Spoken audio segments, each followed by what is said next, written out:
66 million years ago, a fireball brighter than 1,000 suns scorched across the sky, growing larger by the second.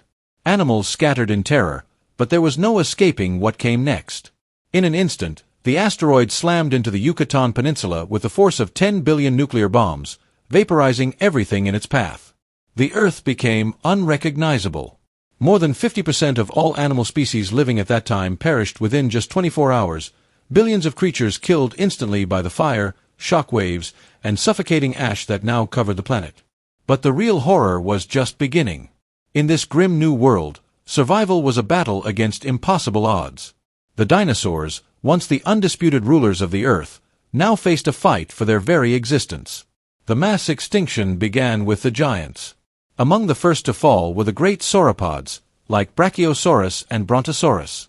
Towering above the landscape, these gentle herbivores roamed in herds, stripping trees of their leaves and grazing endlessly in the lush forests and open plains.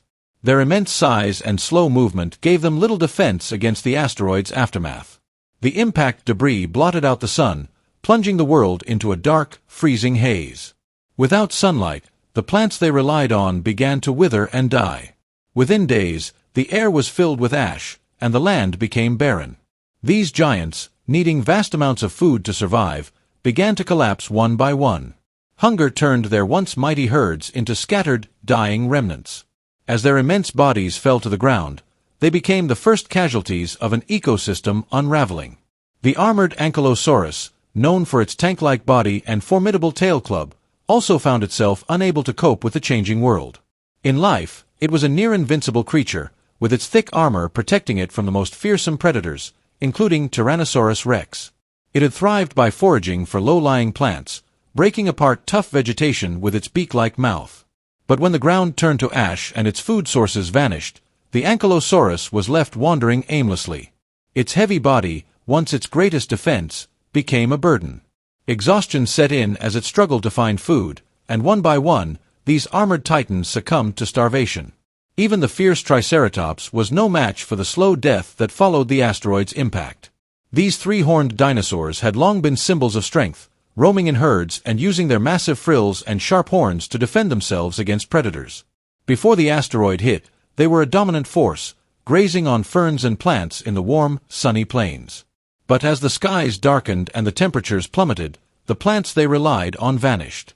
The Triceratops herd began to weaken. Their powerful horns were useless against starvation. Desperate and disoriented, they scattered in search of food, but the barren land offered none. Their mighty forms, once so full of life, eventually lay lifeless in the dust. The king of the dinosaurs, Tyrannosaurus rex, fared little better. Before the catastrophe, the T-Rex was an apex predator, stalking the plains and forests for prey, its thunderous roar echoing across the land. It thrived by hunting and scavenging, using its powerful jaws to crush bones and devour entire carcasses. But after the asteroid's impact, the rules of survival changed. At first, the T-Rex turned to scavenging the remains of fallen giants like Brachiosaurus and Triceratops. Battles between T-Rex individuals grew vicious, and competition for the dwindling supply of rotting flesh became a fight to the death. But even the mighty T-Rex could not survive in a world where food sources vanished completely. As the weeks turned to months, they too joined the ranks of the extinct. In the skies, the pterosaurs, including pterodactyls and the massive Quetzalcoatlus, faced their own battle for survival. These flying reptiles once ruled the air, soaring over vast landscapes and hunting fish, insects, and small prey. Before the asteroid, these skies were alive with their graceful flight. But the impact filled the atmosphere with ash and soot, making flight treacherous and reducing visibility to almost nothing. With their food sources disappearing and the ash-laden air choking their lungs, the pterosaurs began to fall from the sky. Their fragile bodies, built for flight, were ill-suited for a world where the very act of flying became a death sentence. Beneath the oceans, extinction unfolded just as brutally. Creatures like Mosasaurus and Plesiosaurus, the apex predators of the seas, faced a collapse of the marine food chain. Before the asteroid, the oceans were teeming with life. Plankton thrived under the sunlit surface, supporting fish and smaller marine reptiles, which in turn fed the larger predators. But the impact disrupted everything. Acid rain poured into the oceans, poisoning the water and killing plankton en masse. Without this foundation, the marine food web collapsed. The Mosasaurus, once a fearsome predator that could take down nearly any creature in the sea, found itself starving. The Plesiosaurus, known for its long neck and graceful swimming, was no longer able to find fish or squid to sustain it. Slowly, these majestic creatures succumbed, their bodies sinking to the dark ocean floor. Even smaller and more agile dinosaurs, like Velociraptor and Troodon, were not spared. Before the asteroid, these intelligent predators thrived by hunting in packs, using their sharp claws and quick reflexes to take down prey. They were adaptable, able to survive in a variety of environments, from forests to open plains. But in the aftermath of the impact, their prey disappeared, and their hunting grounds turned into desolate wastelands.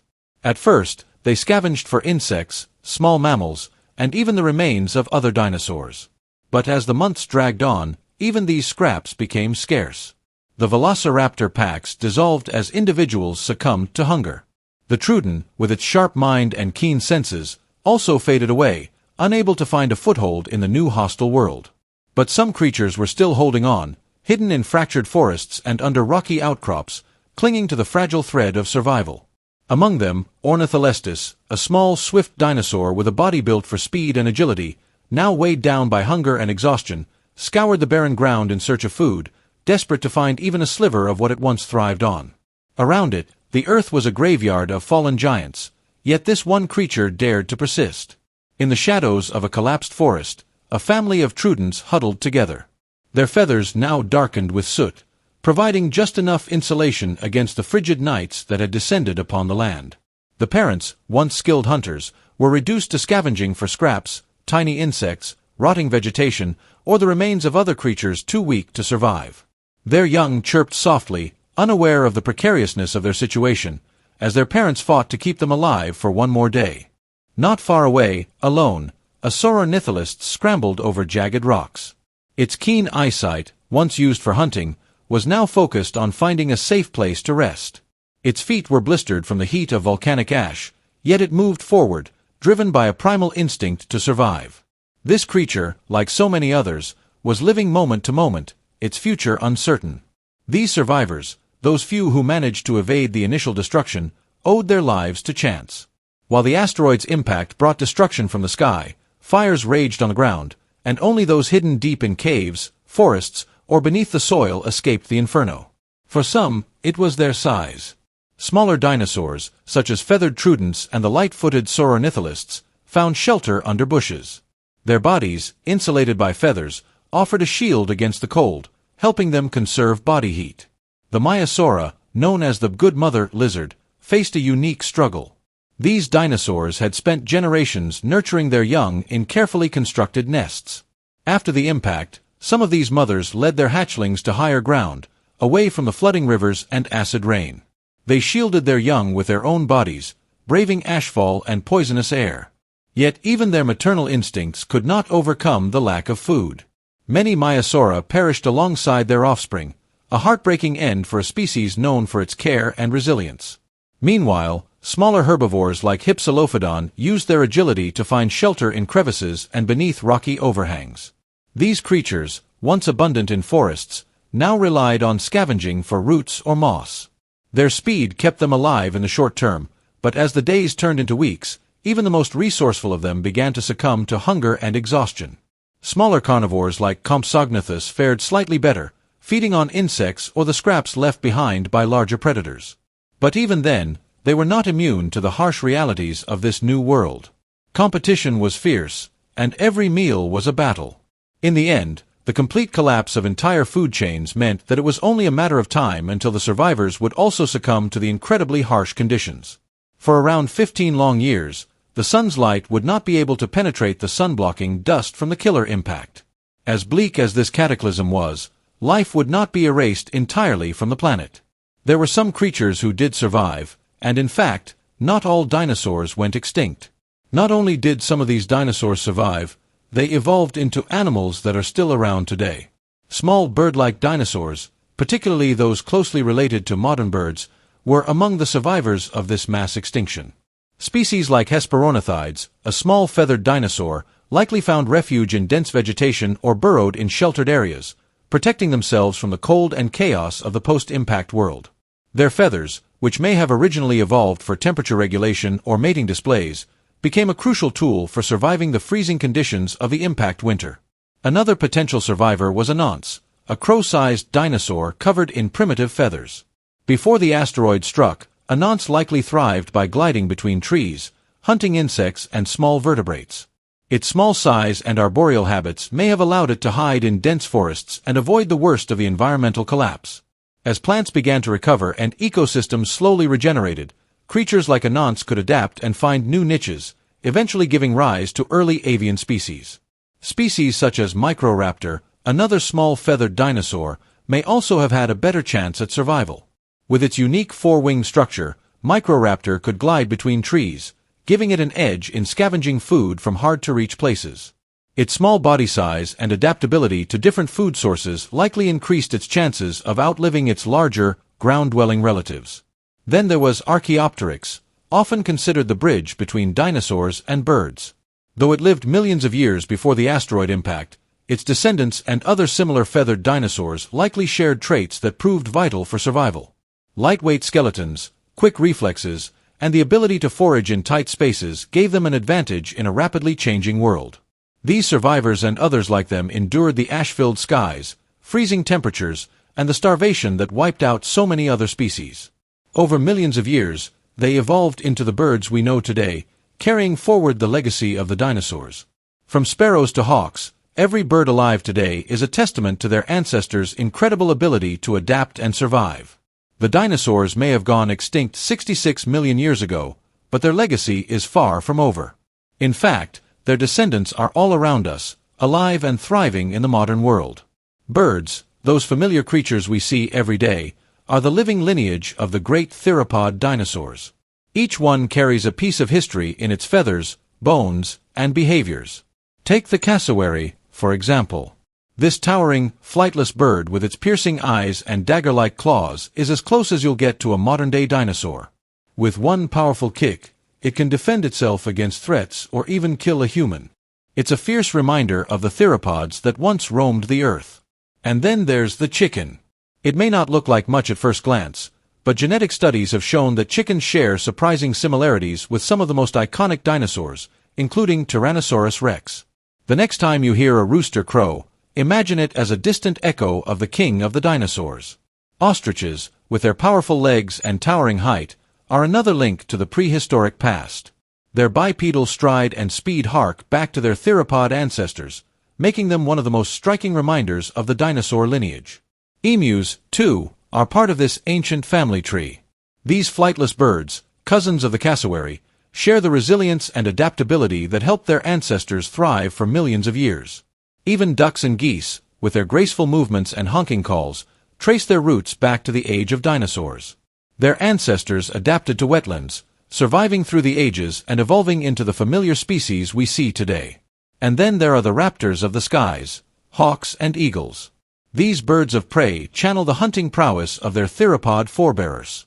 Their sharp talons and keen vision are reminiscent of the skills that made dinosaurs such successful predators. From the fearsome cassowary to the humble chicken, every bird alive today tells the story of survival and evolution. But there was a time after the impact when strange and wonderful new animals would appear and take the place of the great beasts that seemingly ruled the earth.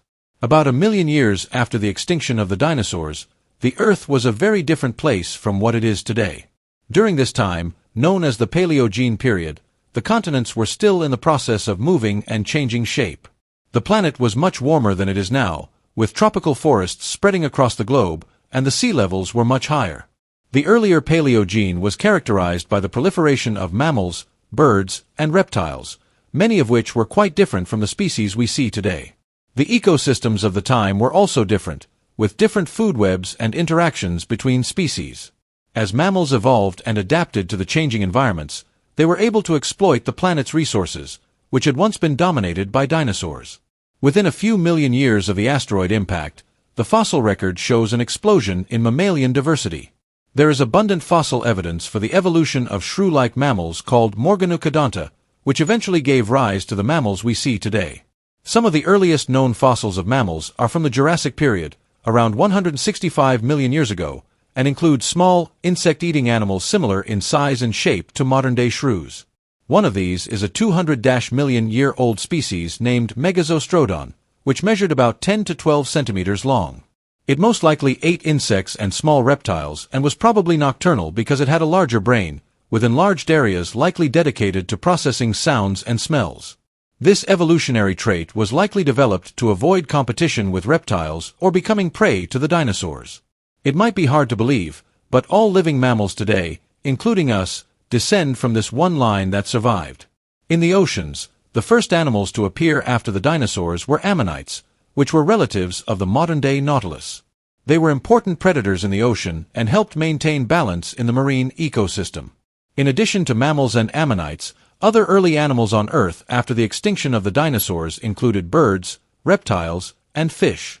The early bird species were mostly small and similar in size to modern-day sparrows, while the reptiles of the time included turtles, lizards, and snakes. Fossil evidence shows that these early mammals changed in size and shape over time, as well as in their adaptations to specific habitats and food sources. For example, whales evolved from a terrestrial ancestor that lived around 50 to 52 million years ago and gradually became better adapted to life in the water until they became the fully aquatic whales we know today. This animal is named Pakicetus, a four-legged creature about the size of a goat that scientists now recognize as one of the first whales.